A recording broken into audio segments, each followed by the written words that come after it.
যেহেতু তোমালোকে আজি যাত্ৰা আৰম্ভ কৰিছা হয় পুৱাই সুদূৰ কেদাৰনাথ হয় কি ক'বা আমি যিহেতুকে সুদূৰ কেদাৰনাথ অভিমুখে চাইকেল যাত্ৰা কৰিব বিচাৰিছোঁ আৰু আমাৰ চাইকেল যাত্ৰা যিহেতুকে আমাৰ 1.5 মাহ দিনৰ টাৰ্গেট হয় আৰু আমি অহা যোৱা চাইকেলেৰে কৰিম আৰু 7,000 কিলোমিটাৰ যিহেতুকে আমাক নিচামুক্ত অসম লাগে আৰু নিচামুক্ত অসম গঢ়াৰ প্ৰতিশ্ৰুতি আমি আগবাঢ়ি যাব বিচাৰোঁ তোমালোক কেইজন আছা আমি আছো 3জন আছো আৰু যিহেতুকে আমাৰ এটা লগো আছে হয় আপোনালোকে সকলোৱে গম পাইছেগে LDS চাইকেল ৰাইডাৰ আছাম ক্লাবৰ ফালৰ পৰা আমি এটাই ক'ব বিচাৰোঁ যে নিচামুক্ত অসম গঢ়িব বিচাৰোঁ আমি যাত্ৰা কৰিছে হয় অন্য দুজন যুৱকৰ নাম কি আৰু তোমাৰ নাম কি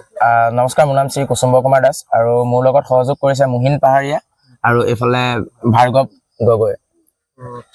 বৰ্তমানৰ প্ৰজন্ম নৱপ্ৰজন্মক কি আহ্বান জনাবা বৰ্তমানৰ নৱপ্ৰজন্মক এটাই আহ্বান জনাওঁ যে যিহেতুকে তোমালোকে নিচাৰ কবলৰ পৰা আঁতৰি আহি যিহেতুকে তোমালোকে নিজৰ কেৰিয়াৰৰ প্ৰতি লক্ষ্য দি আগবাঢ়ি যোৱা আৰু এই চাইকেল যাত্ৰা কৰি চাইকেলিঙৰ জৰিয়তে তোমালোকে কি আহ্বান জনাবা যিহেতুকে চাইকেলিং কৰিব লাগে যিহেতুকে চাইকেলিংটো হৈ গ'ল আমাৰ স্বাস্থ্যৰ কাৰণে অতিকৈ জৰুৰী যিহেতুকে আজিকালিতো সকলোৱে গম পায় আমি সকলোৱে সাৰ দিয়া শাক পাচলি খাই কিনি আমি মানে চবৰে বহুতো বেমাৰৰ সন্মুখীন হয় সেইকাৰণে আমি চাইকেলিং কৰিব লাগে বুলি মই সকলোকে জনাইছোঁ চাইকেলিং কৰিব লাগে